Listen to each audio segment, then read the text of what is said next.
bahwa pada pagi hari ini kita kedatangan tamu yaitu Dr. R. Cahyono dari klinik holistik Rumah Sehat Holistik yang ada di Green Lake. Tahu ya Green Lake ya? Ya.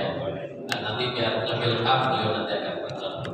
Beliau tinggal di Depok dan berasal dari Semarang. Ya, nanti kalau yang ada di Semarang boleh kalau ingin lebih lanjut setelah kita hari ini. Kedatangan beliau pada hari ini insya Allah akan sharing tentang ilmu kesehatan. Mungkin secara simpel hidup sehat ala Rasulullah. Ya, bagaimana sebetulnya Rasulullah menjalani kehidupan sehingga bisa sehat.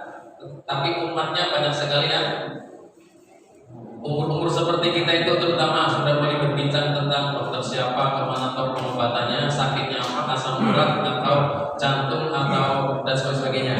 Nah, pada hari ini ada pakar ya, dokter pakar ahli bidang kesehatan, insya Allah akan menyoroti dan akan mengkaji dari sisi keislaman. Oleh karena itu nanti lebih lanjut silahkan dikupas tuntas dan mungkin nanti dikasih forum sharing data jawab saja. Itu mungkin yang saya sampaikan, kurang lebihnya maaf. Silahkan ikuti secara khidmat dan siapkan pertanyaan-pertanyaan berkualitas untuk kita bersama. Kurang lebihnya minta maaf. Wassalamualaikum warahmatullahi wabarakatuh.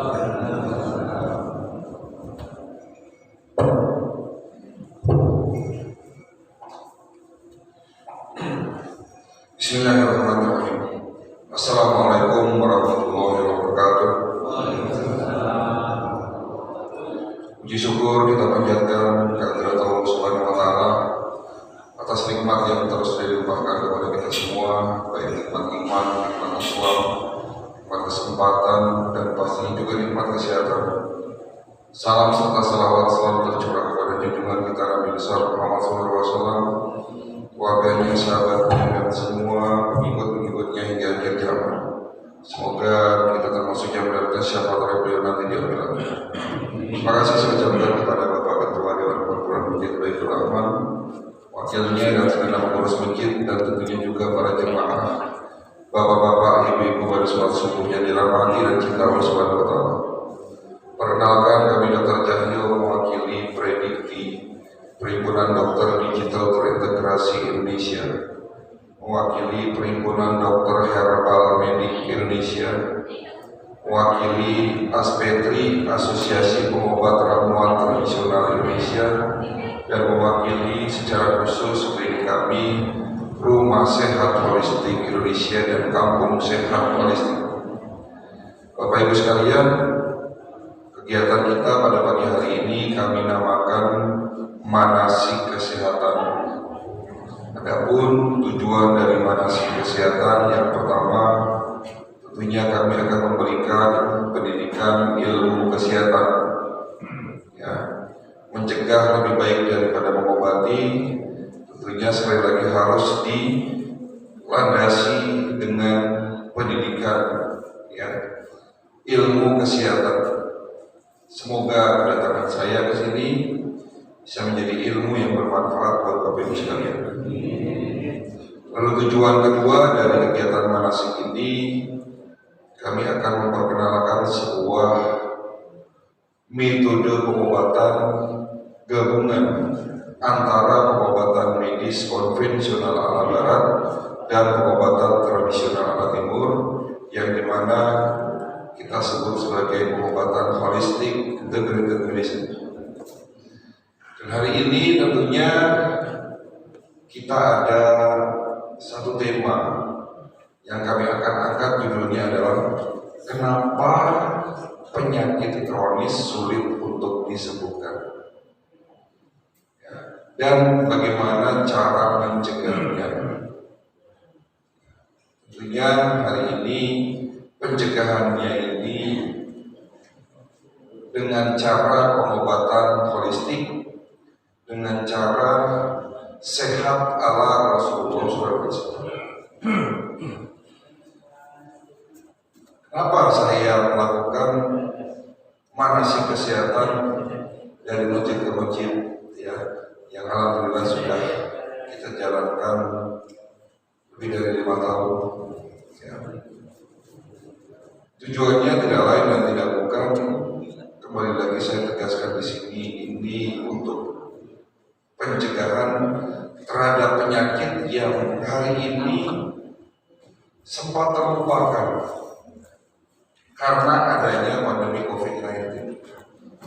Ya, 3 tahun, hampir 3 tahun kita disibukkan bagaimana cara mencegah dan mengobati penyakit yang disebabkan karena virus corona 2019, sehingga kita lupa ternyata di luar sana penyebab kematian tertinggi justru disebabkan karena penyakit degeneratif, penyakit jantung koroner dan penyakit stroke masih menduduki peringkat pertama sebagai penyebab kematian nomor 1 di dunia, termasuk di Indonesia.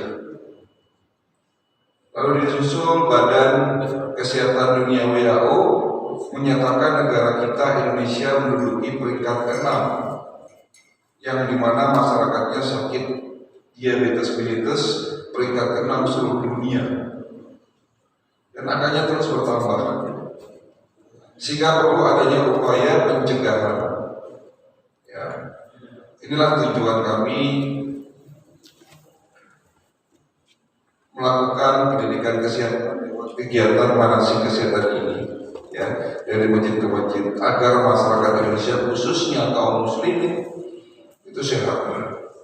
Ya, kita hari ini nanti akan bahas kenapa penyakit seperti diabetes, hipertensi, jantung, stroke adalah penyakit yang sangat sulit disembuhkan. Bahkan menurut ilmu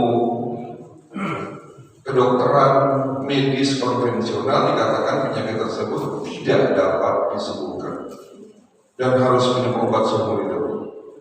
Tapi teori ini saya tidak sepakat, tidak setuju. Kenapa?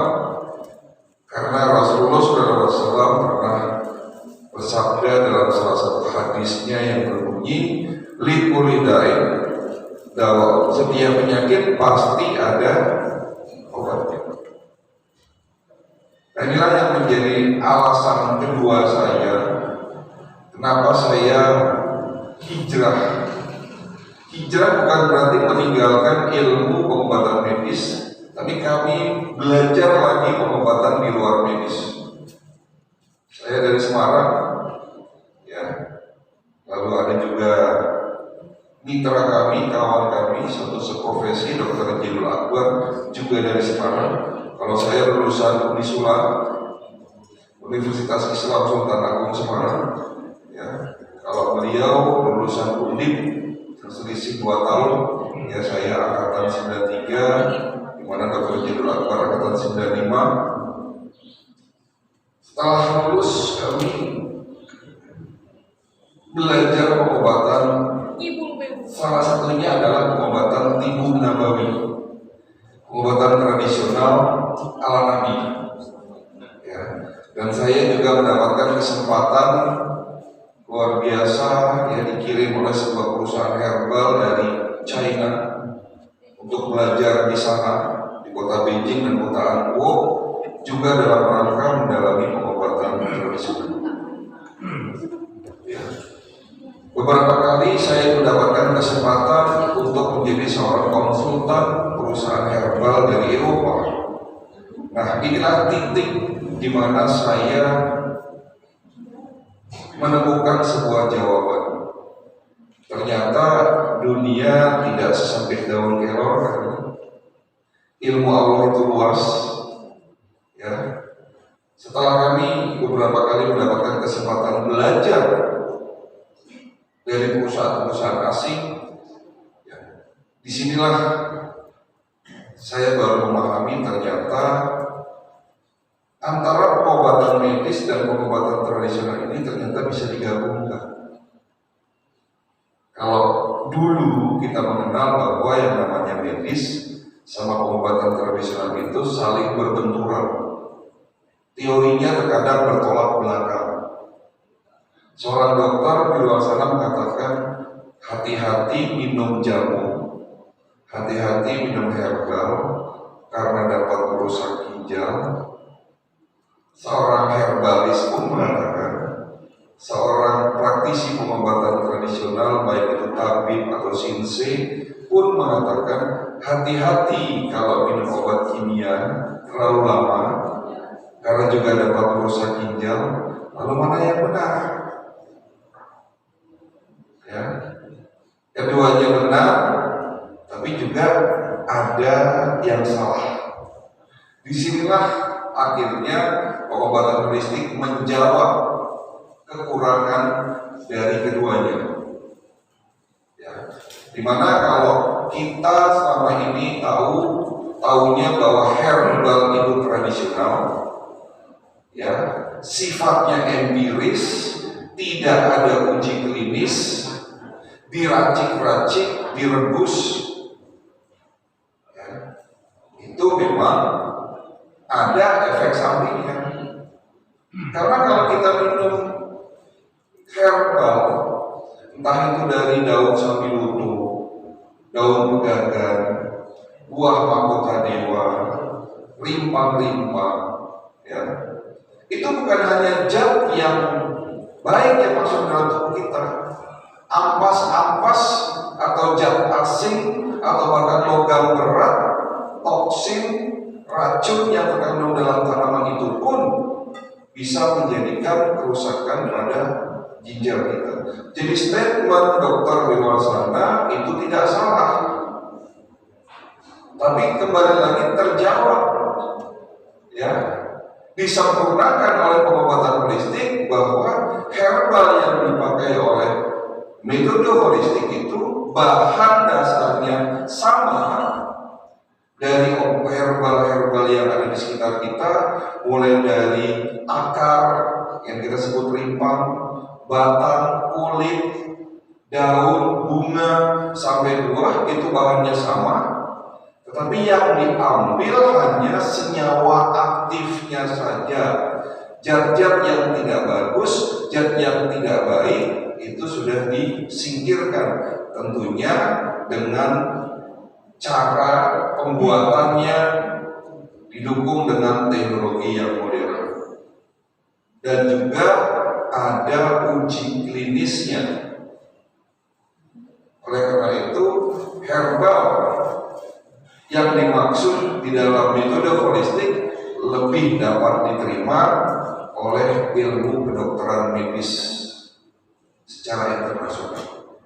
Karena bukan lagi katanya, bukan lagi hanya sifatnya empiris, tapi sudah melalui banyak penelitian. Jadi kalau ditanya, dok, apa sih bedanya antara pengobatan holistik dan pengobatan tradisional?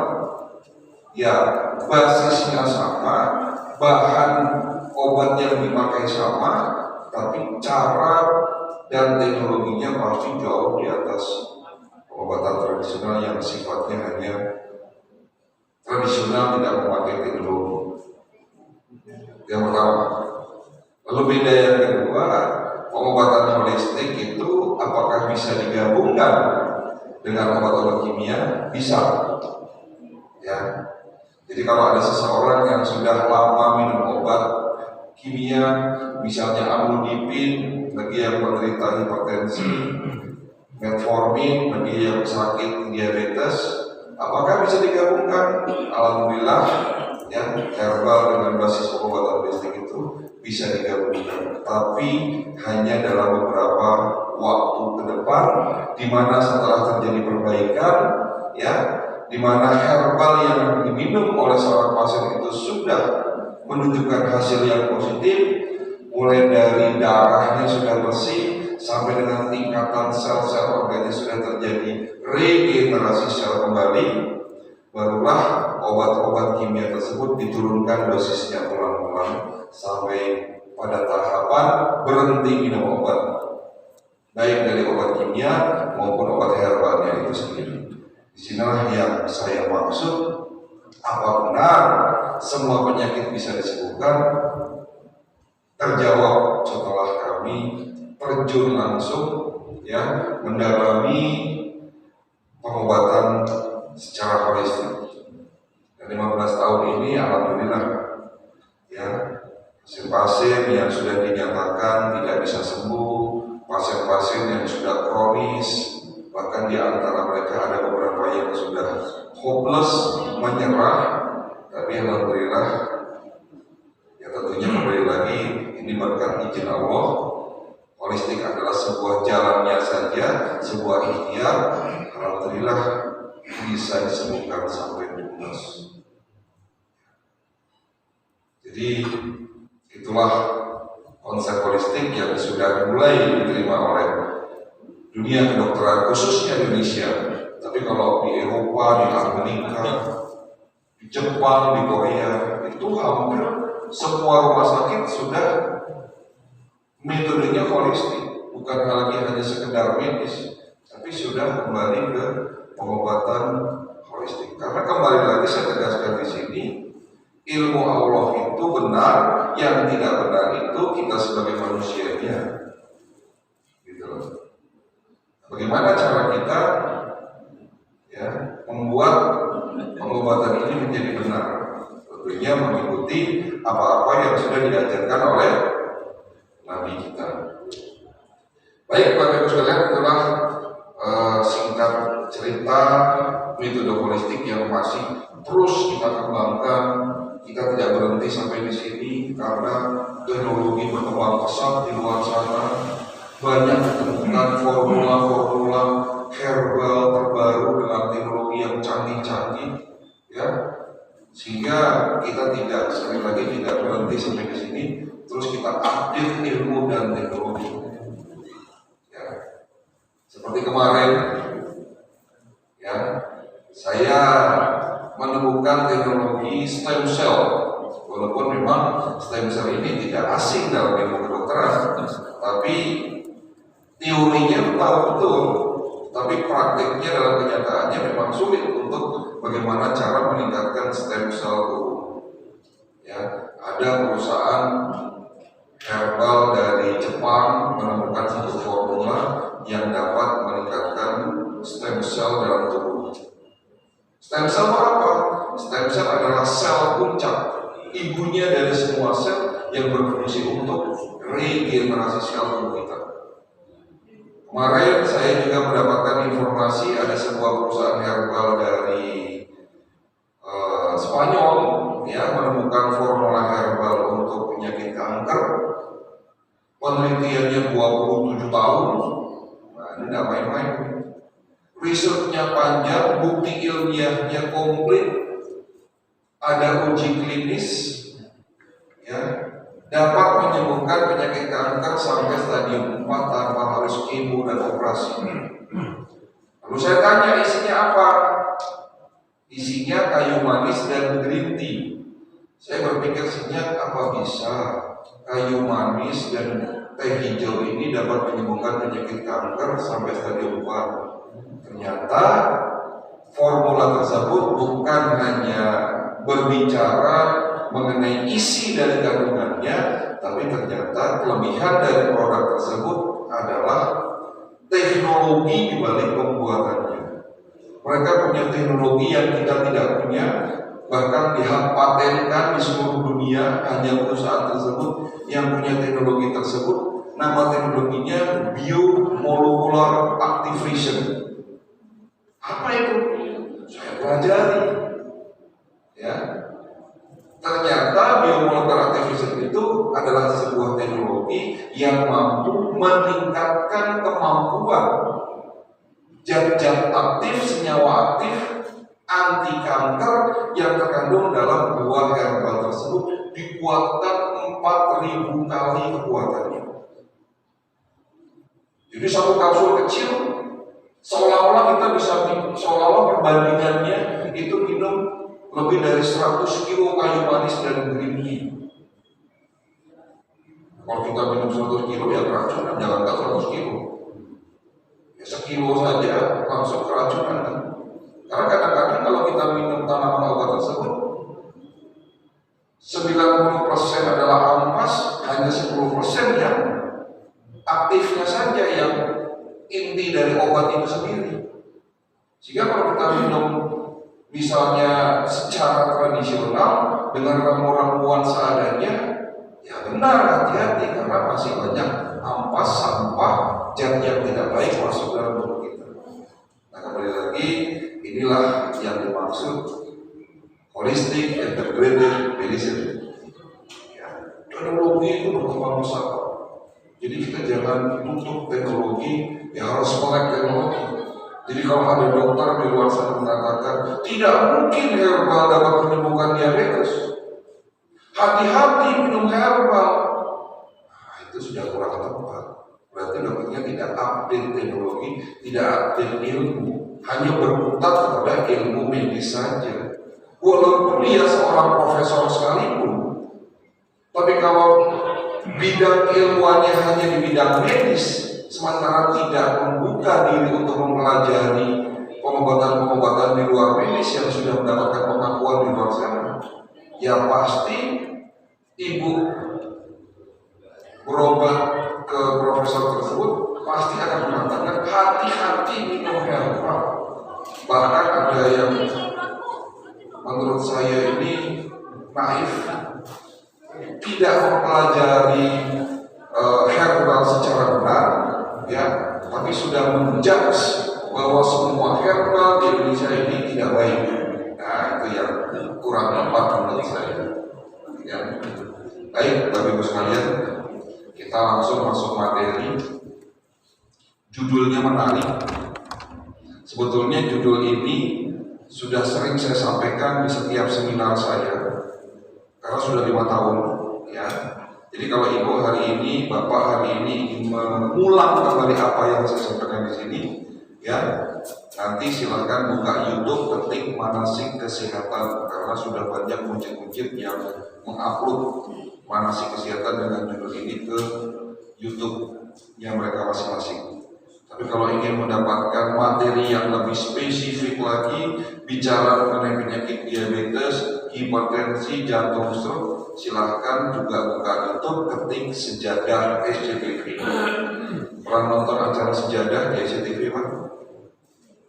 Itu setiap hari, setiap pagi ada saya, ada Ustadz Solmed, ada Cing Abdel, ya. Tapi memang acara tersebut sudah dihentikan oleh pihak SCTV karena kita tidak bisa syuting, ya, karena memang pandemi, jadi sudah tidak ada materi-materi baru, ya. Tapi mudah-mudahan ya kalau nanti pandemi sudah selesai ya kita bisa membuat acara itu lagi. Nah, sementara ini oleh pihak SCTV, ya, apa yang sudah ditampilkan di SCTV itu dimasukkan lagi ke YouTube, ya, dengan ketik saja Sejadah SCTV, ya. Baik, kenapa penyakit kronis sulit untuk disembuhkan? Ada 3 jawaban. Yang pertama, karena gaya hidup yang salah. Kalau bicara gaya hidup ini kan meliputi dari pola makan, pola tidur dan istirahatnya bagaimana, olahraganya bagaimana, itu semua. Ini ada yang keliru di sini, terutama masalah pola makan.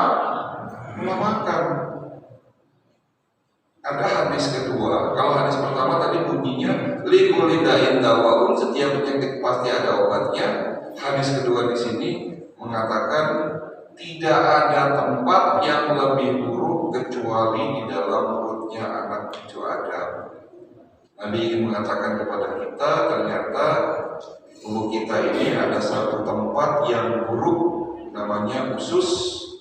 Artinya begini, diterjemahkan, buruk kalau makanan kita buruk, tapi akan menjadi baik kalau makanan kita pun baik. Di saat buruknya sistem pencernaan, disinilah awal muasal gerbang munculnya penyakit degeneratif. Dan ternyata dibenarkan oleh ilmu kedokteran holistik. Penelitian-penelitian yang banyak dilakukan 20 tahun terakhir ini membenarkan secara tidak sengaja, secara tidak langsung, hadis Nabi ini dibenarkan oleh ilmu kedokteran modern, dalam hal ini adalah holistik. Dan salah satu ilmuwan yang bisa disebut sebagai bapak kedokteran holistik dunia, namanya Dr. Bernard Jensen, mengatakan 80% penyebab penyakit degeneratif seperti asam urat, gula darah, diabetes, kanker, stroke, jantung dimulai dari masalah pencernaan yang buruk. Berarti ini kan antara hadis dan ilmu modern yang tentunya dibuktikan secara ilmiah itu benar. Kembali lagi, kenapa penyakit kronis di Indonesia ini banyak?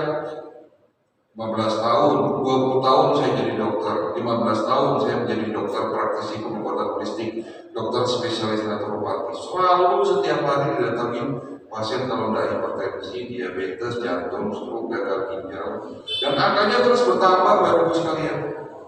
Buktinya apa? Rumah sakit ramai. Ya. Rumah sakit Darmais nggak pernah sepi.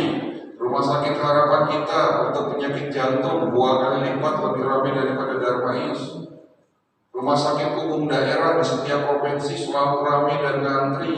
Puskesmas juga begitu. Kenapa bisa seperti itu? Karena pola makan bangsa kita ini sudah mulai salah. Salah bagaimana sih dok? Ayo kita buktikan saja. Siapa di antara Bapak Ibu yang di rumahnya tidak punya mie instan?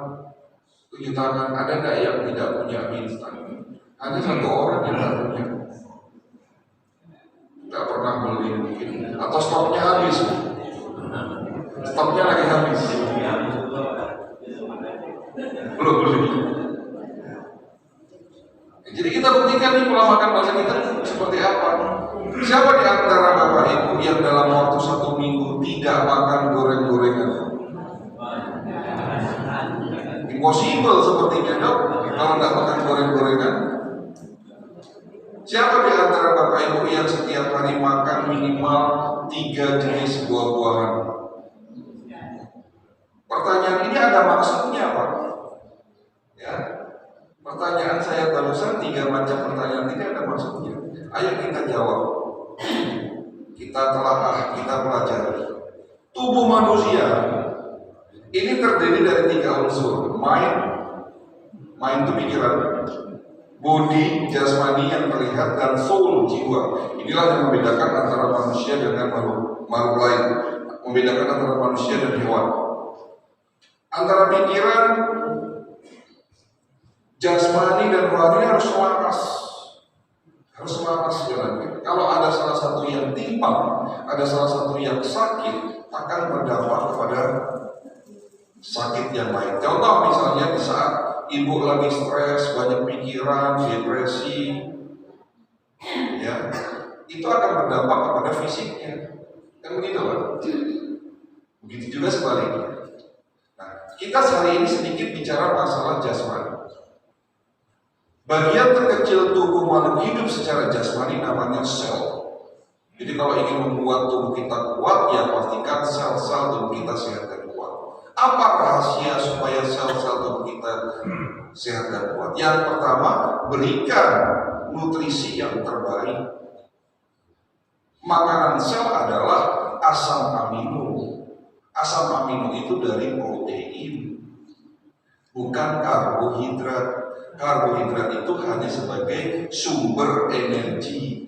Tapi kalau orang tidak makan karbohidrat, apakah energinya tidak ada? Ya tetap ada, karena energi itu bisa diambil dari lemak ataupun dari protein. Jadi kalau manusia tidak makan karbohidrat pun, dia tidak akan sakit atau bahkan mati gitu. Tapi kalau manusia 1 minggu saja tidak makan protein, pasti akan jatuh sakit. 3 bulan tidak makan protein, ya pasti akan dead gitu.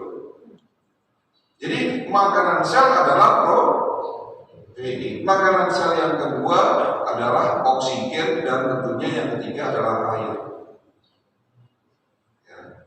Jadi syarat sel-sel sehat, berikan nutrisi yang terbaik. Yang kedua, jangan dirusak sel-sel tubuh kita. Apa penyebab sel tubuh kita rusak?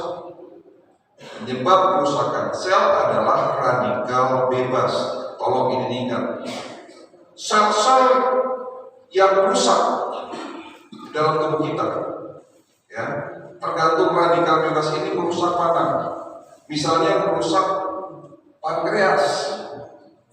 Sel yang ada di pankreas lama-lama akan muncul masalah, penyakitnya namanya diabetes. Kalau sel di ginjal rusak, lama-lama gagal ginjal. Kalau sel di pembuluh darah kita rusak sehingga pembuluh darah kita menjadi kaku, tidak elastis lagi, penyakitnya hipertensi. Kalau sel di otak, di saraf otak rusak, Parkinson, stroke, Alzheimer, dan seterusnya. Tadi saya sudah jawab, apa penyebab kerusakan sel? Penyebab kerusakan sel adalah radikal bebas. Radikal bebas ini apa dong? Radikal bebas ini bukan makhluk hidup, bukan virus, bukan bakteri, tapi sebuah atom, sebuah molekul, sebuah racun yang bisa dianggap sebagai zat asing berbahaya dalam tubuh kita. Nah, radikal bebas kok bisa ada dalam tubuh kita? Ini apa? Penyebab terbentuknya radikal bebas karena proses yang namanya oksidasi. Oksidasi ini apalagi dok? Oksidasi itu contohnya kalau di luar sana besi berkarat itu adalah sebuah proses oksidasi. Berarti tubuh kita bisa karatan? Iya. Gitu. Oksidasi terjadi dalam tubuh kita di saat kita beraktivitas, di saat kita bernafas, di saat kita kurang istirahat, di saat kita makan. Berarti tidak ada manusia yang bisa menghindari oksidasi. Karena manusia atau makhluk hidup secara umum tidak bisa menghindari oksidasi, Allah sudah menyiapkan obatnya ada dalam tubuh kita. Menyiapkan obatnya sebagai benteng pertahanan pertama, ya, yang bisa memberikan, yang bisa menetralisir proses oksidasi supaya oksidasi ini tidak menciptakan, menghasilkan yang namanya radikal bebas. Namanya antioksidan, Pak, bukan antibodi. Itu justru benteng pertahanan kedua setelah antioksidan. Manusia tidak punya antioksidan. 1 jam dead, Pak.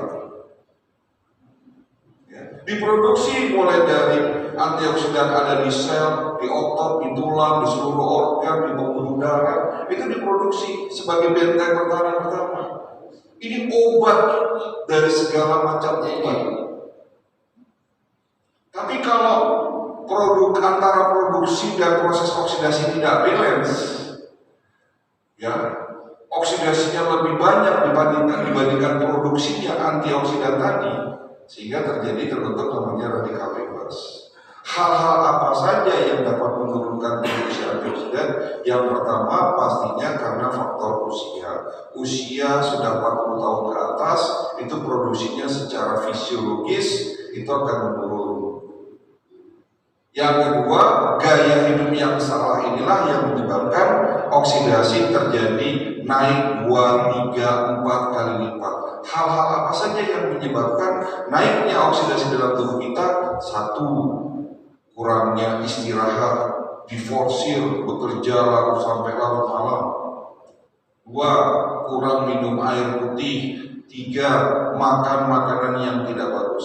Maksudnya tidak bagus itu contohnya apa? Makanan siap saji, daging olahan, minuman kekinian dengan tingginya kalori dalam minuman tersebut, kadar gula yang tinggi, minyak goreng. Tadi saya tanya, siapa di antara ibu-ibu, bapak-bapak di sini yang dalam waktu 1 minggu tidak makan goreng-gorengan? Tempe bagus, tahu tempe bagus, ikan laut bagus, daging domba, daging kambing, daging sapi bagus. Tapi di saat digoreng masuk dalam tubuh kita, oksidasi akan naik 2-3 kali lipat. Mie instan bukan mie-nya yang jahat, tapi bumbu instannya yang berbahaya. Juga dapat berpotensi menaikkan oksidasi. Sudah mulai jelas ya Pak? Kenapa kok kita bisa sakit?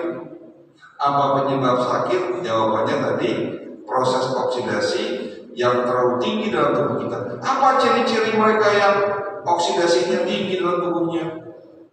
Gampang capek, kena 6L tadi. Lesu, lemah, lelah, lunglai, loyo, letoy, napas pendek, sering migrain, ya, kesemutan tidak berhenti bakal, ya. Apalagi banyak Bangun tidur biasanya mulutnya pahit. Nah itu kan salah satu ciri-ciri oksidasi lagi naik dalam tubuhnya.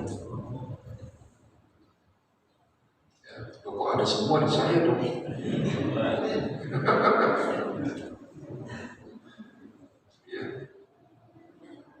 Tapi kembali lagi Allah Maha Baik. Allah bukan hanya menciptakan antioksidan ada dalam tubuh kita, tapi sudah menyiapkan antioksidan ada dalam makanan kita juga. Di mana antioksidan yang sudah Allah siapkan sebagai obat kita ada di buah dan tanaman herbal.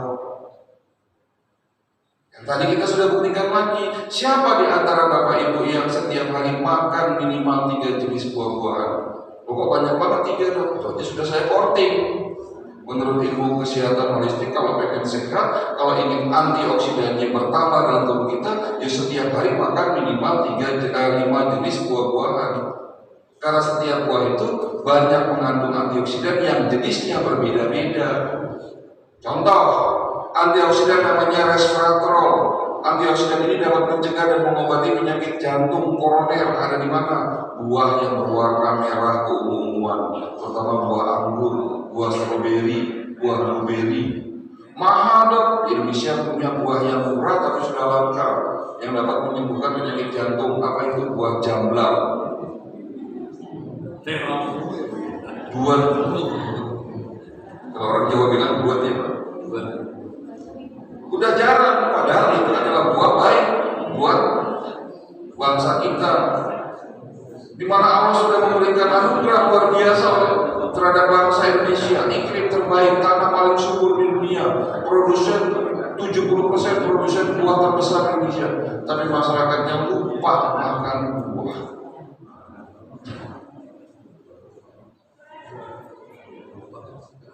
Apakah ini bentuk rasa syukur kita kepada Allah? Kita lebih suka menjolimi ibu kita dengan makanan-makanan yang tidak baik, seperti mie instan, makanan siap saji, goreng-gorengan. Coba ibu ajak anak atau cucu ibu ke mall, disuruh milih Kentucky Fried Chicken atau makanan tradisional. Iya kan? Jadi jawaban pertama karena gaya hidup yang salah. Nah, saya mau cerita. Ada seorang pasien, ibu-ibu usia 55 tahun sakit diabetes sudah parah. Datang pakai kursi roda, tubuhnya lemah, tidak ada gairah hidup, ya. Kaki sebelah kanannya membusuk, Pak. Mulai dari betis sampai telapak kaki menghitam, telapak kakinya ini bolong, ya, gangren. Jari kakinya sudah copot satu. Suaminya bilang begini, "Dok, istri saya sakit seperti ini sudah lama, tapi 8 bulan terakhir ini semakin ngedrop kesehatannya. Lukanya nggak sembuh-sembuh. Dokter di rumah sakit sudah harus melakukan tindakan amputasi, tapi belum saya lakukan. Kasihan istri saya, Dok, kalau nanti harus kehilangan kakinya. Tapi kalau tidak diobati secara serius, artinya tidak diobati secara benar, ya akan begini terus. Bisa tidak, Dok, tanpa harus operasi?" Suaminya tanya sama saya. "Tanpa harus operasi, bisa tidak? Ya, dengan obat-obat herbal, ya, ini bisa sembuh atau tidak? Ayo kita lihat dulu. Saya pastikan dulu sebelum saya kasih treatment, ya, saya melakukan tindakan medical check up holistik." Maksudnya apa tuh, Dok? Medical check up holistik dengan medical check up standar itu apakah ada beda? Ada.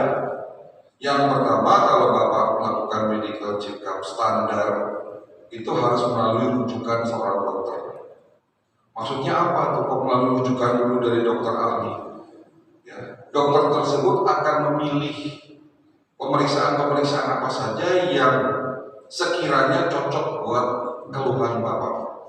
Tidak semua diperiksa itu, jadi dipilih. Biasanya di meja dokter itu ada form kerjasama antara klinik tersebut, antara rumah sakit dengan pihak laboratorium. Di situ ada lembaran form, dipilih, dicentang-centang, bisa begitu kan? Tanda tangan, kirim, bawa surat ini ke laboratorium, diperiksa. berarti tidak semuanya diperiksa.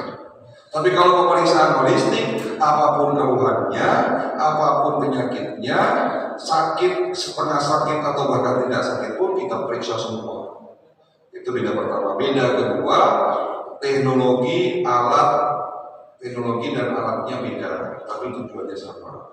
Kalau pemeriksaan di laboratorium tentunya diambil darahnya.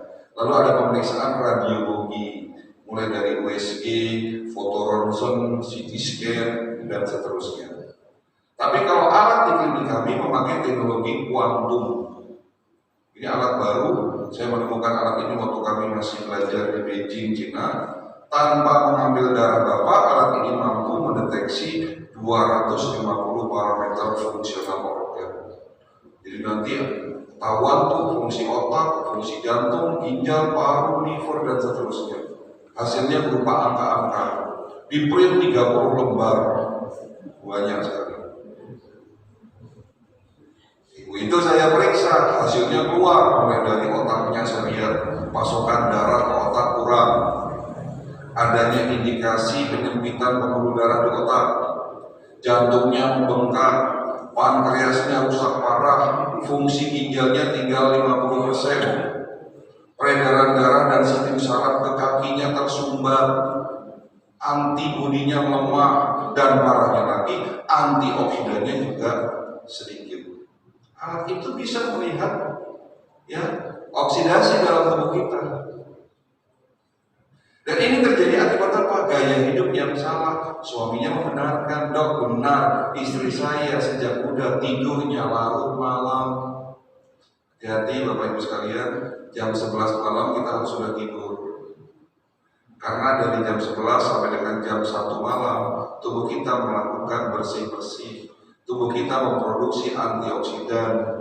Tubuh kita melakukan regenerasi sel di saat tidur pulas 2 jam tersebut.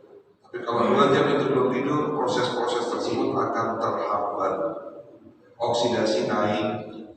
Makanya sampai-sampai ada lagunya Roma Irama tuh. Jangan begadang. Gitu. Betul Pak? Betul. Dok, istri saya sejak muda makannya larut malam. Jadi kalau makan malam itu deketin mau tidur. Ya karena apa? Ya karena tidurnya larut malam, jadi malam hari itu lapar lagi. Ada penelitian, orang yang kebiasaan makan kurang dari 4 jam sebelum tidur malam itu akan menyebabkan juga oksidasi naik. Dok, istri saya tidak suka yang namanya air putih, paling 1 hari tidak sampai 1 liter dok minumnya. Nah hal-hal seperti inilah yang menyebabkan pada akhirnya produksi antioksidan menurun, oksidasi naik, ya, terbentuknya radikal bebas. Sedikit demi sedikit radikal bebas itu merusak sel-sel tubuhnya pada satu titik di mana tubuhnya tidak mampu lagi menahan serangan dari radikal bebas, sehingga muncullah yang namanya sakit. Lalu apa yang harus dilakukan? Itu tadi, ya mau nggak mau, suka nggak suka harus dirubah gaya hidupnya. Alhamdulillah beliau mengikuti saran saya. Saya resepkan obat herbal buat beliau, mulai dari dibersihkan ususnya, dibersihkan darahnya, dikuatkan antioksidan dalam tubuhnya, ya. Dan pada akhirnya alhamdulillah tidak ada yang sia-sia. Di bulan ke-8 beliau sembuh dari penyakit. Kakinya mulus lagi, tidak ada satupun luka. Ya, walaupun jari kaki itu sudah hilang 1, ya tidak bisa tumbuh lagi.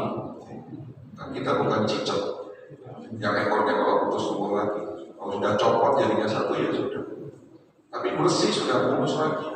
Penyakit komplikasinya sudah sembuh, diabetesnya terkontrol. Kemarin datang, sudah gagah, sudah ceria. Ya periksa ulang, alhamdulillah hasilnya baik. Setelah sembuh, suaminya bilang, dok, setelah sembuh nih dok, istri saya kebiasaan lamanya muncul lagi. Apa itu kebiasaan lamanya? Suka jalan-jalan ke mall lagi. Oh enggak apa-apa. Paham di sini. Jadi kenapa penyakit kronis sering disembuhkan? Karena gaya hidup kita yang salah. Kita selalu berpikir instan bahwa sakit kita sembuhnya hanya karena obat. Tidak. Yang paling penting gimana caranya meminimalisir proses oksidasi, kedua meningkatkan antioksidan dalam tubuh kita, insya Allah sehat. Karena obat pertama, obat yang menjadi benteng dalam tubuh kita namanya antioksidan. Tidak lain dan tidak bukan, antioksidan itu hanya ada di buah dan tanaman obat. Sebagai salah satu contoh, kenapa beberapa tahun yang lalu daun kelor itu sangat populer? Karena ternyata diteliti daun kelor itu mengandung ratusan antioksidan kuat yang dapat meningkatkan antioksidan dalam tubuh kita.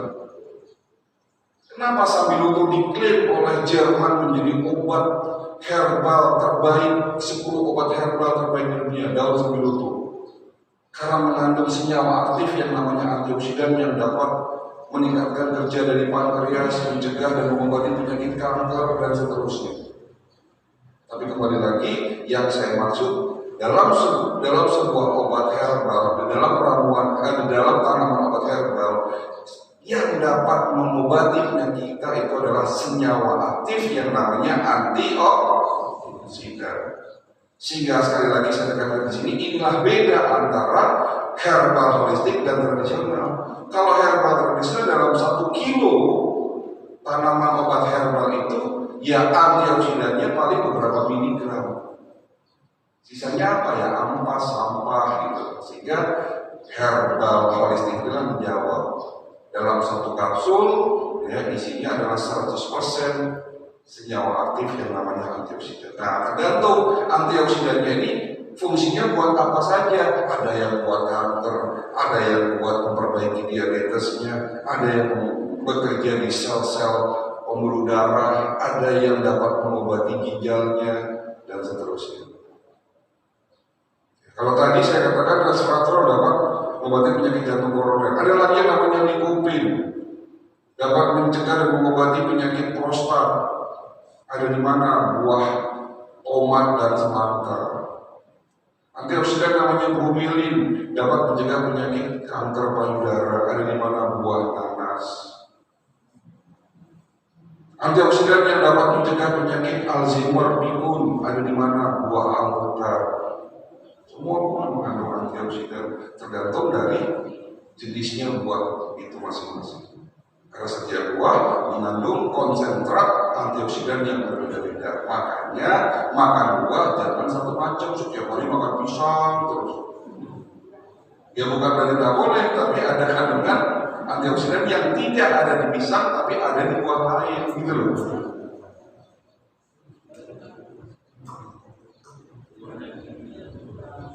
Jawaban kedua, kenapa penyakit kronis sulit disembuhkan? Pengobatan yang keliru, pengobatan yang salah. Datang seorang ibu-ibu usia 58 tahun, dok pinggang saya sakit dok. Sudah ke dokter ahli saraf, diduga awalnya saraf kejepit, ternyata setelah di ronsen tulang belakang saya bukan saraf kejepit. Pindah lagi ke dokter ahli ginjal, diduga ada gangguan ginjal, setelah di USG ginjal saya normal. Terus saya hanya diberikan obat pereda nyeri karena belum ketemu penyakitnya. Tolong obati saya dok, nanti dulu jangan buru-buru tanya obat. Ya saya akan melakukan medical check-up holistik. Kita punya alat kedua, namanya CT scan. Tahu Pak?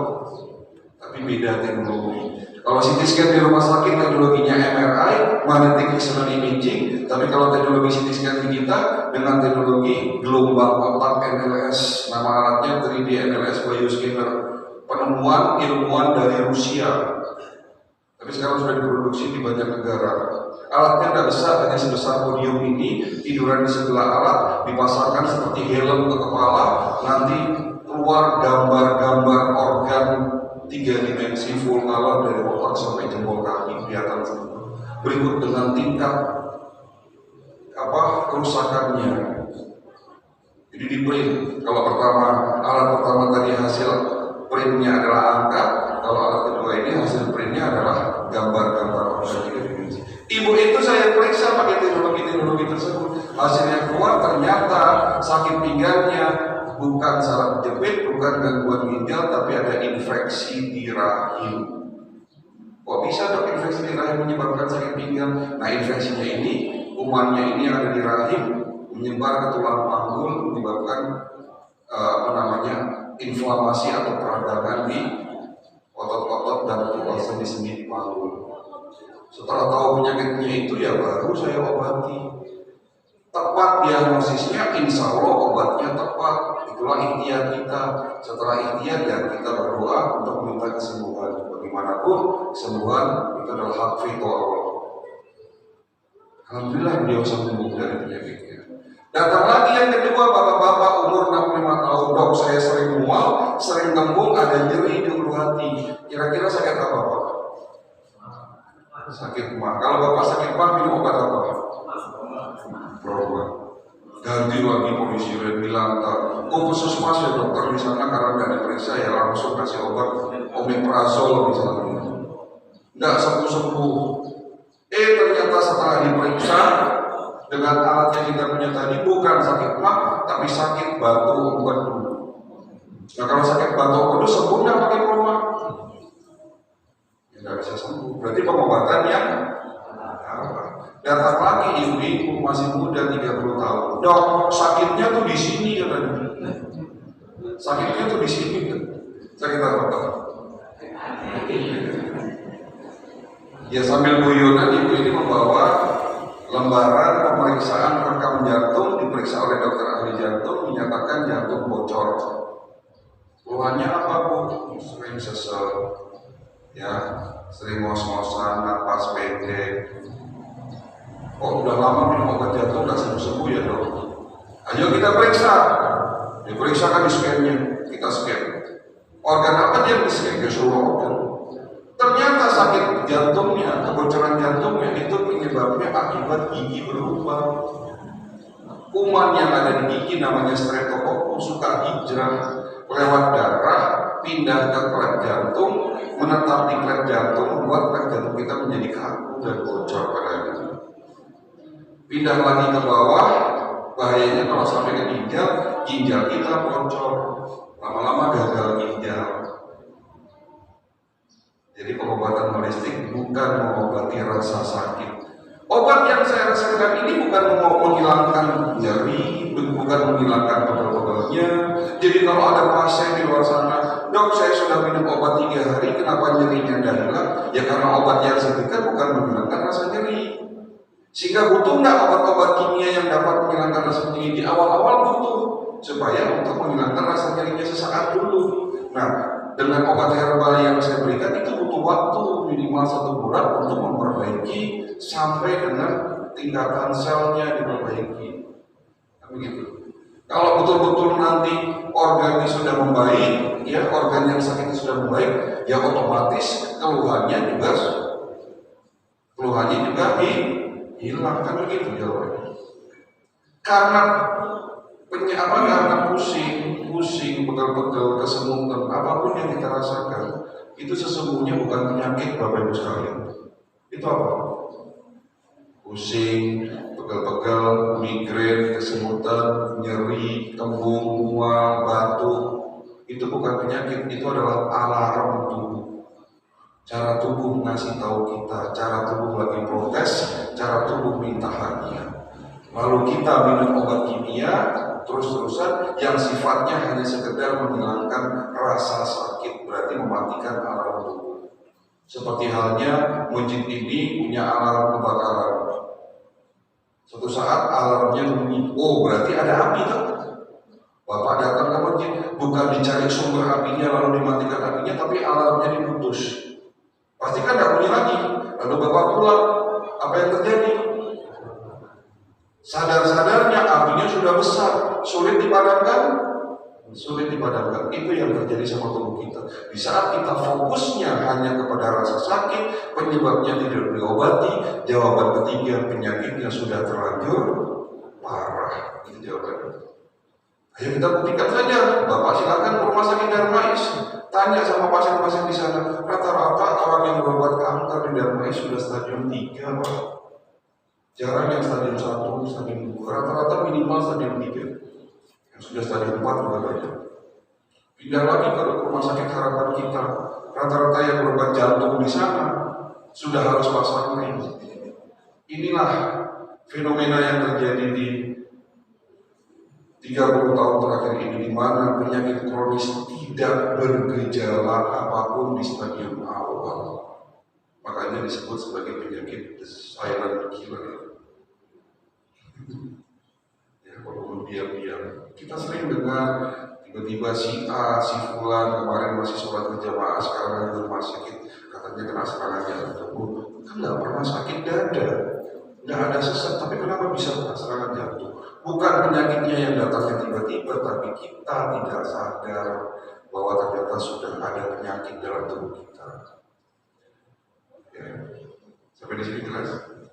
Lalu apa yang harus kita lakukan sebagai bentuk tindakan preventif, sebagai mencegah lebih baik daripada mengobati? Nanti di akhir saya akan memaparkan 7 resep, 7 cara holistik, 7 di dalamnya nanti ada cara-cara sehat ala Nabi yang fungsinya sekali lagi untuk mencegah. Tapi sebelum masuk materi terakhir itu, ayo kita buka sesi tanya jawab. Ya, silakan kalau ada yang bertanya, karena materi sudah selesai. Kenapa penyakit kronis sudah disembuhkan? Sekali lagi saya ulang, ada 3. Pengobatannya keliru, penyakitnya sudah salah pengobatan, dan yang ketiga penyakitnya sudah terlanjur parah. Silakan kalau ada yang bertanya.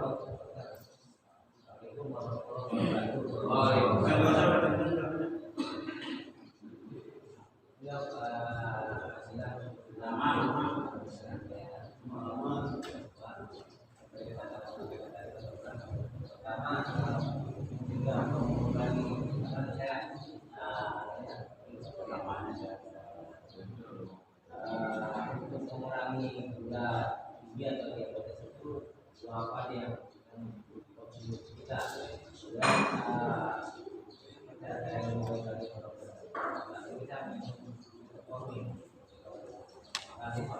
Ya, Waalaikumsalam. Dengan Pak siapa? Dengan Pak siapa? Pak Haji. Pak Jaya. Pak Jaya. Pertanyaan Bapak ini kalau saya lihat kalau tadi hanya sekedar gimana caranya menurunkan gula darah. Apakah hanya tujuannya menurunkan gula darah atau mengobati penyakit diabetes tersebut? Coba ditanya sama Bapak. Apakah tujuan Bapak pengobatannya sekedar menurunin gula darah atau mengobati penyakit diabetesnya sampai sembuh? Berarti kan tadi pertanyaannya agak sedikit keliru. Bagaimana dok cara menurunkan gula darah saya dengan buah? Ya kalau kamu jangan menurunin gula darah, atau ya ngobatin penyakit diabetes sampai sembuh. Intinya kalau pankreas kita normal, insulinnya normal, darahnya normal dan bersih, gula darahnya pun pasti normal. Tapi kalau tujuan kita hanya sekedar nurunin gula darah, nggak usah repot-repot datang ke klinik saya, cukup minum metformin, glifirin, glibenclamid pasti turun, suntik insulin pasti turun. Tapi kan tidak seperti itu tujuan kita berobat. Tujuan kita berobat, ya berobat dengan beberapa jangka waktu tertentu sembuh. Tapi pertanyaannya juga tidak salah, dok, bagaimana? Apa buah-buahan yang dapat mencegah dan mengobati penyakit apa tadi? Diabetes. Intinya semua buah mengandung antioksidan yang dapat meningkatkan kerja dari pankreas. Tapi buah yang paling bagus untuk mengobati penyakit diabetes itu buah pari. Pari itu buah sayur. Buah pari. Terus buah mengkudu, paci, ya, itu banyak mengandung senyawa aktif yang dapat meningkatkan regenerasi sel pankreas. Daun sambiloto, ya, terus buah ceri, itu juga dapat meningkatkan kerja dari pankreas. Intinya kalau Bapak kena diabetes dengan gula darah tinggi, hal pertama yang perlu diperhatikan adalah hindari makan buah yang terlalu manis dan terlalu matang. Buah kreken, buah rambutan, buah durian itu dihindari, Pak. Pisang barangan itu juga dihindari. carilah buah yang tidak terlalu manis dan juga tidak terlalu matang. Itu untuk pemerintah diabetes. Ya Pak. Oke. Ada pertanyaan lain? Ya silakan. Waalaikumsalam. Ya, semuanya optimal. Jadi melewati.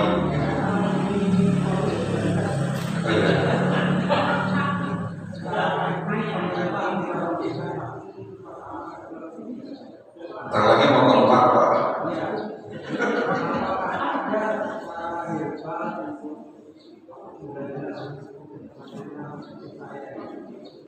Intinya kalau produksi antioksidannya tinggi, antibodinya tinggi, tidak usah perlu khawatir sama COVID.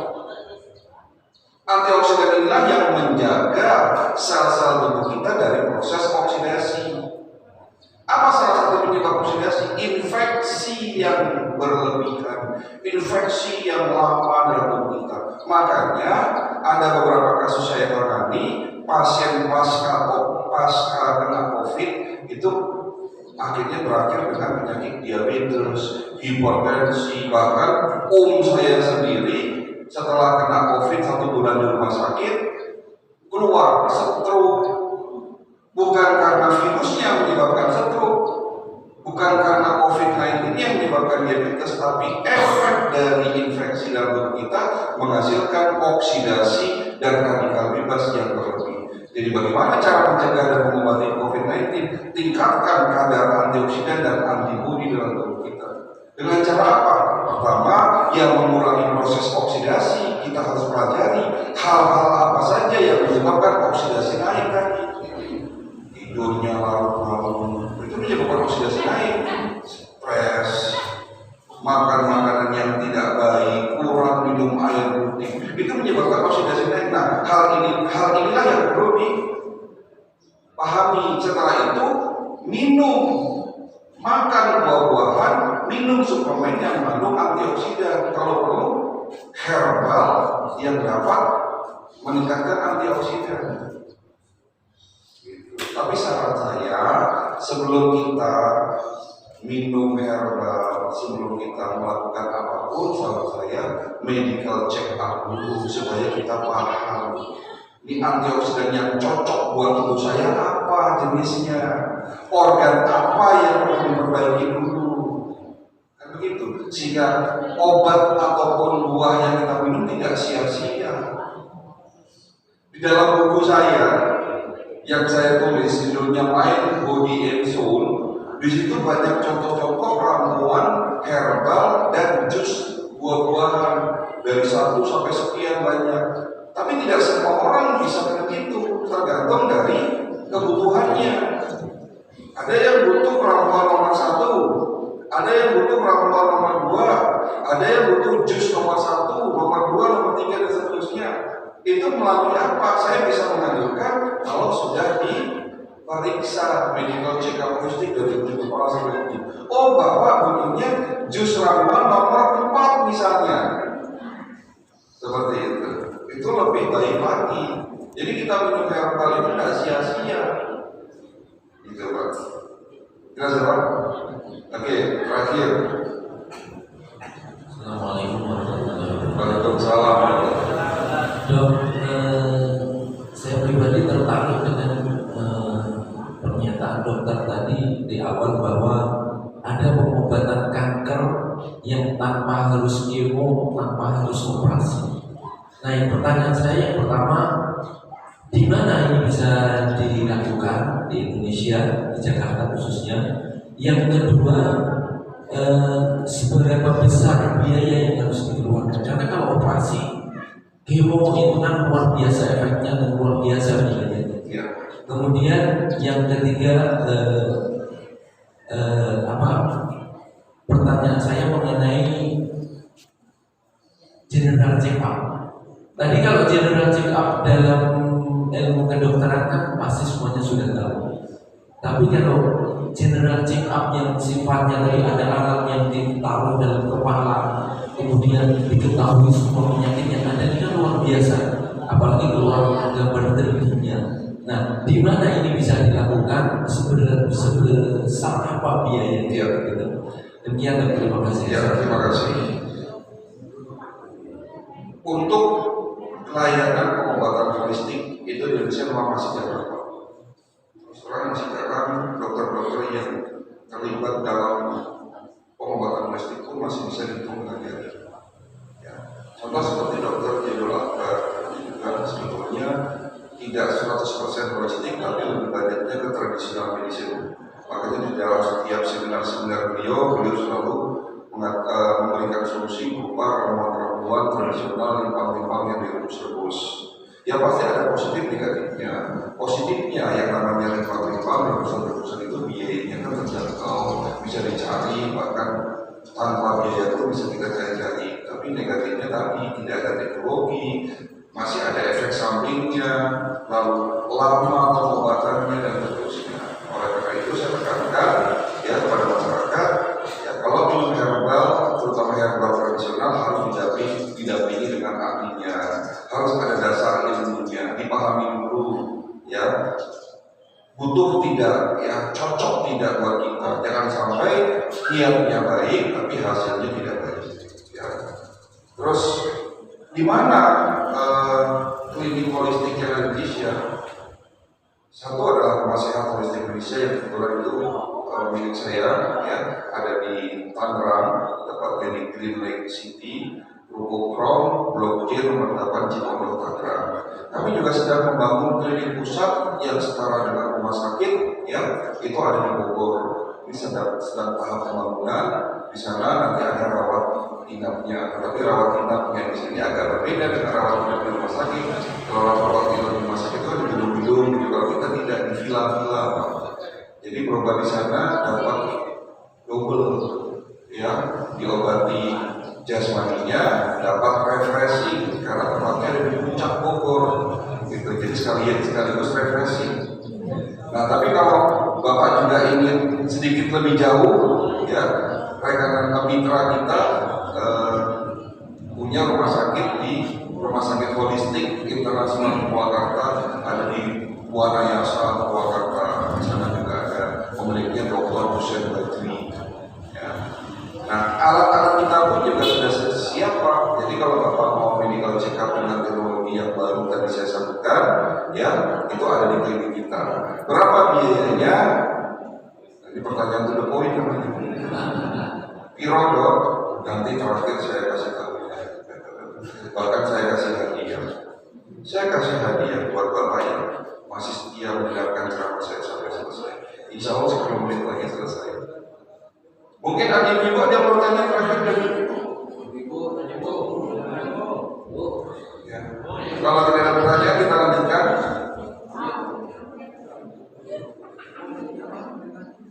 Oh ada. Assalamualaikum warahmatullahi wabarakatuh. Waalaikumsalam warahmatullahi wabarakatuh. Ini mewakili ibu ya.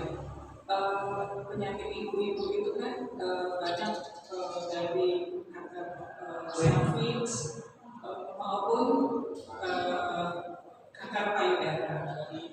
Nah, itu gimana ya cara untuk mengatasinya supaya kita tuh jauh dari penyakit itu.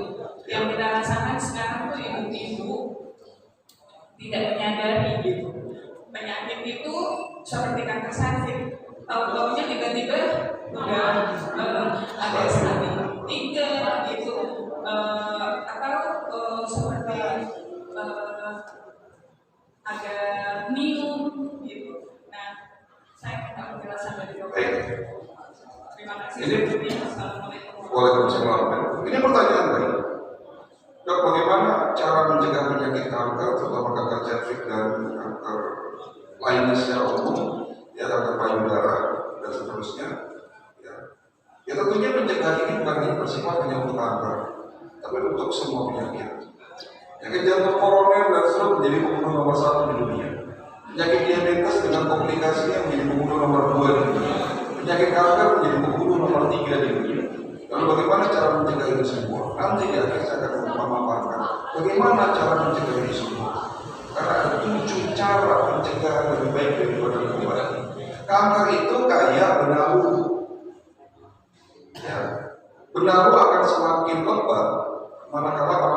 kasih makanan yang memang kesukaan dalam. Kanker dalam tubuh kita semakin kuat dan bertambah stadiumnya kalau kita terus memberikan makanan buat kanker. Apa makanan buat kanker? Gula. Jadi bagi penderita kanker, hindari gula pasir. Stop. Hindari produk olahan seperti susu. Stop. Nggak boleh minum makan gula, nggak boleh minum susu. Dan sementara kurangi daging merah yang dibakar, sate. Itu untuk kanker ya. Terus khusus untuk kanker cervix, 70% penyebab kanker cervix adalah infeksi virus papilloma, human papilloma virus, di mana virus ini tidak terdeteksi di stadium awal, gejalanya pun tidak nampak, tapi ada beberapa kasus yang keputihan tidak sembuh-sembuh, lama-lama keputihannya berbau busuk. Ya, setelah diperiksa kanker cervix stadium 3. Bagaimana caranya supaya tidak kena kanker cervix stadium 3? Ya, yang sudah menikah, terutama usia-usia di atas 30 tahun, lakukan secara rutin pap smear. Nah, itu salah satu cara pencegahannya. Tapi dengan teknologi yang kita punya, jangankan pap smear, semua ketahuan, termasuk ada indikasi kanker di rahim, di payudara, dan semua kanker di tubuh kita pun akan kelihatan dengan scanning kita. Sehingga salah satu pencegahannya, lakukan medical check up secara rutin 6-1 tahun sekali, 6 bulan sampai 1 tahun sekali, gitu loh. Tapi lebih spesifiknya nanti di akhir saya akan jelaskan lagi. Baik, Bapak Ibu sekalian, ya, karena mengingat waktu, saya akan memaparkan 7 resep, 7 langkah sehat mencegah lebih baik daripada mengobati. 1, langkah pertama, jaga makan. Ya, kita harus kurangi makan jangan berlebihan. 1. Jadi cara jaga makan itu makan jangan berlebih. Nah, ada dalam Al-Quran, dikuatkan oleh hadis Nabi, betul? Baik. Yang kedua, jangan makan malam. Kita sudah bahas tadi di awal, efek dari seringnya Bapak Ibu makan sebelum tidur akan meningkatkan proses oksidasi dan pada akhirnya menekan antioksidan dalam tubuh kita. Jadi antioksidan kita itu tekor karena apa? Tingginya oksidasi. Ya. Jadi jangan makan malam. Bukan berarti tidak boleh makan malam. Maksud saya itu makannya kalau bisa itu sebelum isya. Syukur-syukur ya sebelum maghrib kalau pas lagi tidak puasa. Yang ketiga, cara jaga makan yang ketiga, ya mulai hari ini Bapak Ibu harus pelajari nutrisi. Jadi kita makan itu buat apa? Bukan hanya untuk kenyang, Pak. Kita makan itu bukan karena lapar, tapi kita makan untuk kebutuhan nutrisi dari tubuh kita. Jadi Bapak Ibu harus pelajari apa fungsinya karbohidrat, apa fungsinya protein, vitamin, mineral, ada di mana karbohidrat itu, ada di mana protein, ada di mana mineral, vitamin, dan seterusnya. Sementara masyarakat kita paling hobi doyannya makan karbohidrat berlebihan, sudah pakai nasi, pakai mie, bakwan, kerupuk, itu nasi uduk namanya. Proteinnya mana? 80% karbohidrat, 20% hanya protein. Apalagi tidak ada buah, berarti tidak ada asupan mineral, vitamin, dan antioksidan. Ya sakit-sakitan, Pak. Kolesterol naik, gula darah naik, terutama trigliseridnya naik. Trigliserid saya tinggi, karbohidrat berlebihan, sehingga kerupuk saja bisa menyebabkan kolesterol naik, yang namanya trigliserid tadi. Jangan takut sama sate kambing, Pak. Sate kambing yang diolah dengan cara yang benar tanpa lemak itu adalah makanan sehat. Karena Nabi menganjurkan sunnah Nabi makan daging kambing. Begitu. Daging kambing tidak menyebabkan hipertensi, daging kambing tidak menyebabkan kolesterol naik. Yang menyebabkan hipertensi dan kolesterol naik adalah oksidasi yang disebabkan karena makanan yang buruk, kualitas makanan yang buruk. Ya seperti minyak goreng tadi, apalagi kalau pakai minyak curah yang sudah hitam. Nah itu tadi. Cara jaga makan yang tepat, makanlah yang halal dan thayyib. Nah, ini Langkah kedua, mulai hari ini jangan tidur larut malam. Tidur larut malam akan menyebabkan oksidasi naik. Jangan tidur setelah sholat subuh. Tidur setelah sholat subuh meningkatkan risiko kena Alzheimer dan pikun. Jangan tidur antara asar dan maghrib menyebabkan daya tahan tubuh melemah. Jadi jangan tidur larut malam, jangan tidur setelah sholat subuh, dan jangan tidur antara asar dan maghrib. Jadi kalau sunnah Nabi tidurnya setelah zuhur. Langkah ketiga, minum air putih yang cukup. Apapun kondisinya, pastikan air putih itu minimal sesuai dengan kebutuhan kita. Bagaimana cara menghitungnya? 40 cc kali berat badan. 40 cc kali berat badan. Jadi kalau berat badan 70 kilo ya kurang lebih 2,8 sampai 3 liter. Kurang dari 2 liter berbahaya, dapat merusak ginjal. Jadi langkah ketiga, minum air putih yang cukup. Langkah keempat, puasa secara teratur. Puasa ada 2 cara. Cara Islam, cara holistik. Cara Islam nggak perlu dijelaskan, ada puasa Ramadan, puasa sunnah, Senin, Kamis, Daud, dan seterusnya. Tapi puasa dengan cara holistik namanya intermittent fasting. Puasa 16 jam, dimulai dari jam 8 malam, berakhir jam 12 siang besoknya. Jam 8 malam berhenti makan sampai dengan jam 12 siang, tapi masih boleh minum air putih. Puasa intermittent fasting itu masih boleh minum air putih, ya, mulai dari teh, kopi, buah, apalagi nasi itu jangan dimakan dulu selama puasa ya. Nanti jam 12 siang makan, sebelum maghrib makan. Lakukan selama 3 bulan, insya Allah sehat. Itu 4. Yang kelima, jaga hati, karena penyakit fisik juga berasal dari hati yang sakit. Kemarin Bu, ada pasien ibu-ibu umur 58 tahun kena stroke, ya, ngomongnya susah, ya nggak jelas, nggak bisa ngomong, masih ngomong tapi sedikit kurang jelas. Tangan kanan, kaki kanannya lumpuh, ya, dipapah sama anak-anaknya, duduk di depan meja. Lalu saya baru ngomong 2 kali, dibantah 5 kali. Saya ngomong 5 kali, dibantah lagi 10 kali. Ini konsultasi saya atau beliau ini. Suaminya di belakang, duduk di belakang, dimarah-marahin. Ini gara-gara suami saya jadi stroke. Di depan saya ibu ini berani memaki-maki suaminya. Kasihan saya lihat. Saya kasihan bisa sama ibu. Ya, apalagi bapaknya ini maki-maki di depan saya. Nggak punya harga diri. Saya bilang gini, hati-hati dengan ucapan ibu. Bagaimanapun suami ibu adalah imam buat ibu, pemimpin buat ibu, lalu ibu maki-maki beliau. Ya, Allah nggak ridho gitu. Allah murka sama ibu, makanya ibu kasih stroke. Saya ngomong gitu, saya dimarahin.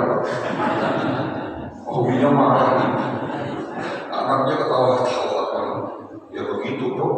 Ibu saya itu temperamental tinggi. Kasihan, sampai anak istri kasihan bapak saya.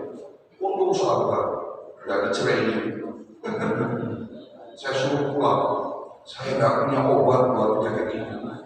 Loh, gimana tuh dok? Saya jauh-jauh sini dari kasih obat. Ya gimana penyakit ibu?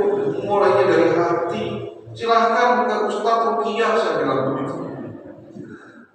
Jadi kadang-kadang kita sakit karena masalah hati.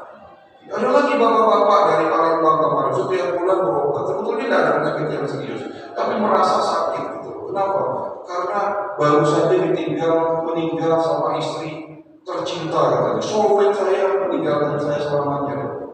Waktu saya masih ada istri, saya sehat, bahagia hidup saya. Tapi setelah tidak ada istri, sakit-sakitan dong.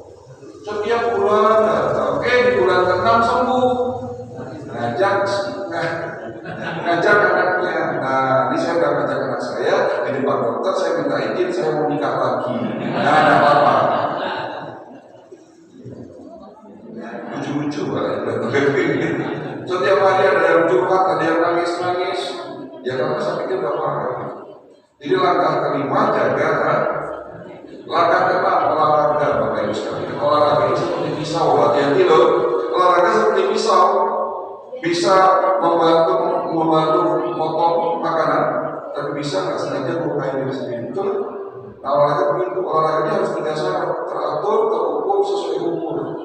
Teratur kalau bisa 2 hari seminggu, ya lakukan. Bisa setiap hari, bagus. Tapi terukur, capek berhenti, jangan dipaksakan. Itu namanya terukur. Kurang lebih 30 menit sampai 1 jam. Jangan ngoyo olahraga. Yang ketiga, sesuai umur. Umur sudah 60 tahun ya, jangan main futsal. Jangan main bulu tangkis berlebihan. Apalagi malam hari. Olahraga yang dilakukan di malam hari banyak mudaratnya daripada manfaatnya. Karena olahraga yang dilakukan di malam hari berpotensi justru akan menaikkan oksidasi. Malam hari itu fungsinya untuk istirahat, kita bekerja seharian, lalu di malam diforsi dengan olahraga, tidak ada sehatnya. Mau bulu tangkis boleh, cukup 2 set paling banyak, itu pun pagi. Kena sinar matahari, dapat vitamin D, malah bagus. Yang sudah usia 70 tahun, ya jangan main futsal, bulu tangkis, cukup pit-pitan tapi jangan lama-lama. Kalau pit-pitan, goes. Tapi ada kemarin pasien saya 75 tahun, ini gara-gara goes dok, saya kena serangan jantung. Bagaimana tuh? Ya ikut klub goes Jakarta Bogor katanya. Loh, nggak terukur katanya gitu. Masuk 75 tahun, goes sampai Bogor pulang lebih juga bisa 100 lebih, 100 kilo lebih. Belum 10 kilo semaput tengah jalan. Nah ini olahraga itu teratur, terukur, sesuai umur. Dan langkah terakhir, langkah pamungkas, langkah 7 sebelum kita melakukan tindakan apapun, supaya tidak sia-sia kita mengeherbal, tidak sia-sia ya kita melakukan sesuatu, ya kita melakukan, saran saya, medical check up sebelum sakit, medical check up sebelum terlambat, agar pertama kita paham dulu. Ada pepatah mengatakan tidak kenal tidak sayang. Kenali dulu tubuh kita dari kepala sampai ujung kaki, baru kita akan merasa sayang. Di saat Bapak tidak tahu bahwa paru-parunya rusak, Bapak akan menjolimi paru-parunya, merokok tiap hari. Misalnya seperti itu, ada pasien merokok tiap hari, diperiksa, paru-parunya udah rusak parah. Saya bilang, ini Bapak mau stop merokok atau diteruskan? Gitu. Nah, hal seperti ini harus kita pahami. Medical check up, lakukan medical check up secara aktif. Nah, menjawab pertanyaan Pak Haji, ya Pak Sedan, Pak Warto mungkin mewakili semua yang ada di sini. Virodo gitu. Medical check up komplit memang nggak murah kalau Bapak Ibu lakukan dengan cara standar konvensional di rumah sakit. Itu biayanya lebih dari 20 juta kalau di rumah sakit ya. Kenapa? Saya beberapa bulan yang lalu pernah iseng nih. Iseng lihat Prodia, saya mampir ke Prodia, saya periksa gula darah, asam urat, HbA1c, kurang lebih hanya 12 item pemeriksaan. Hanya 12 item. Kaget saya harus mengeluarkan uang 1,5 juta. Ya, 1,5 juta saya harus keluarkan uang. Tapi karena saya dokter, ya didiskon jadi 1 juta. Nah, bagaimana kalau komplit? Lebih dari 200 item pemeriksaan, puluhan juta sampai 30 juta, apalagi dengan CT scan. Ya, nah di klinik kami dengan 2 teknologi, ya insya Allah itu komplit. Itu biaya pemeriksaannya itu total semua itu 1.750.000. Apa saja yang didapatkan dengan teknologi pertama? Bapak akan mendapatkan 250 fungsional organ berupa angka-angka di situ 30 lembar, kurang lebih ya 30 lembar print. Lalu dengan teknologi kedua CT scan ya tadi Bapak akan mendapatkan informasi seluruh organ dari kepala sampai ujung kaki di kulit organ, mulai dari otak, jantung, paru, ginjal semuanya di print. Itu biayanya berapa tadi Pak?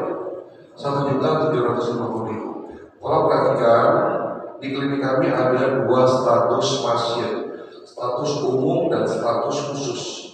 Status pasien umum itu tidak ada syarat apapun. Bapak silahkan kapan-kapan datang ke klinik, medical check up dengan biaya yang tadi sudah saya sampaikan, 1.750.000. Tapi kalau Bapak itu biayanya separuh dari umum Pak, 875.000, lebih murah daripada PCR swab setahun yang lalu. Setahun yang lalu PCR swab berapa Pak? 900. 2 tahun yang lalu di saat pandemi ada di Indonesia PCR swab berapa? 2 juta Pak, lalu turun jadi 1,5 juta. Ini ada medical check up holistik biayanya 875.000, malah lebih murah dari pemeriksaan saya di Korea yang hanya 12 item. Namun untuk jadi pasien khusus ada syaratnya. Apa syaratnya? Yang boleh menjadi pasien khusus hanya Bapak Ibu yang hadir di masjid ini saja. Ini hadiah yang beda-beda. Berikut dengan pasangannya di rumah. Bagaimana cara teknisnya? Nanti di belakang yang pakai baju pink itu ada Mas Darwin, staf saya. Beliau akan membantu mendaftarkan Bapak yang mau jadi pasien khusus. Jadi pasien khusus itu harus didaftarkan dulu. Ya nanti periksanya kapan? Ya monggo kalau Bapak ada waktu. Tapi saran saya semakin cepat semakin baik. Karena kamu udah seminggu lupa, kecuali ya semakin cepat semakin baik. Nah kebetulan hari ini saya praktek. Jadi seminggu itu praktek saya ada 3 hari. Hari Jumat, Sabtu, Minggu. Nah kalau Bapak hari ini daftar dan hari ini mau datang juga, tidak itu udah besok-besok, ya saya kasih fasilitas yang kedua, antar jemput gratis. Jadi nanti cukup Bapak kembali lagi di masjid ini jam 8:30, insya Allah nanti jam 9 rombongan sudah datang, sudah kita berangkatkan ke klinik kita. Periksa, konsultasi dengan saya, pulang membawa rapor benar-benar tidak ada yang kebakarannya. Tapi kalau ada yang merah pun, insya Allah ada solusinya. Ya. Terus fasilitas ketiga, bagi Bapak yang sudah resmi jadi pasien khusus akan mendapatkan fasilitas konsultasi gratis selama 1 tahun dengan dokter-dokter di sana, termasuk saya dan ada satu lagi dokter namanya Dr. Koyudin. Dr. Koyudin praktiknya dari hari Selasa sampai Kamis. Saya Jumat sampai hari Senin kita tidak ada dokter tapi klinik tetap buka di sana. Jelas Pak? Jadi pilihan ada di Bapak. Saran saya medical check up, tapi kalau pun tidak ya tidak ada masalah ya. Terus kalau memilih umum ya nggak usah daftar, kapan datang. Tapi kalau Bapak mau jadi pasien khusus silahkan daftar dulu. Dan pasien khusus ini berlaku juga buat keluarga di rumah. Jadi Bapak ini yang ada di sini mewakili keluarga di rumah, baik istri, suami ataupun anak-anaknya. Cukup sekian dari saya. Inilah kegiatan manasik kesehatan bukan hanya sekedar berteori, tapi prakteknya sampai dengan tahapan medical check up. Alhamdulillah selesai ya. Kurang lebihnya mohon maaf kalau ada kata-kata yang keliru, kata-kata yang salah ya. Akhirul kata wabillahi taufiq. Wassalamualaikum warahmatullahi wabarakatuh. Oh ya, satu lagi lupa sampaikan bahwa Bapak yang mau medical check up pastikan jangan memakai logam di badannya. Cincin, kalung, gelang, uang, ibu-ibu jangan dipakai dilepas ke rumah. Terus yang kedua, nanti di klinik saya akan berikan buku gratis buat Bapak. Jadi ada buku yang saya tulis sendiri, nanti free buat Bapak. Ya, terima kasih.